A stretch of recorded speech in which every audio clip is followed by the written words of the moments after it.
Technology విషయంలో ఒకప్పుడు నిదానంగా సాగుతారు. అమెరికాలో ఎప్పుడో ఉన్న ఫోను కొన్ని దశాబ్దాల తర్వాత భారతదేశానికి వచ్చింది. అమెరికాలో ఏనాడో వాడిన సెల్ ఫోను కొన్ని దశాబ్దాల తర్వాత భారతదేశంలో వాడటం ఇవాళైతే అత్యాధునికతని అతివేగంగా అందిపుచ్చుకుంటున్నటువంటి దేశం భారతదేశం. ఇప్పుడు భారతదేశానికి వచ్చేటప్పటికి ఆర్టిఫిషియల్ ఇంటెలిజెన్స్ విషయంలో తాజాగా తీసుకొచ్చినటువంటిది ఒక ఎత్తు, సెమీకండక్టర్ చిప్స్ తీసుకొస్తుంది మరొక ఎత్తు. టెక్నాలజికల్ ఆస్పెక్ట్‌లో మోడీ సర్కార్ సీరియస్‌గా వెళ్తుంది.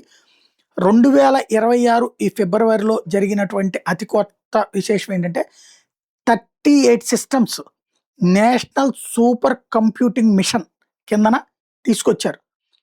44 ప్లాట్‌ఫ్లాప్స్ అందులో ఎయిర్ అవాత్ AIRAWATతో పాటుగా పరం సిద్ధి ఏఐ అట్లాగే పరం రుద్ర ఇవన్నీ కూడా తాజాగా లైన్‌లోకి తీసుకొచ్చారు.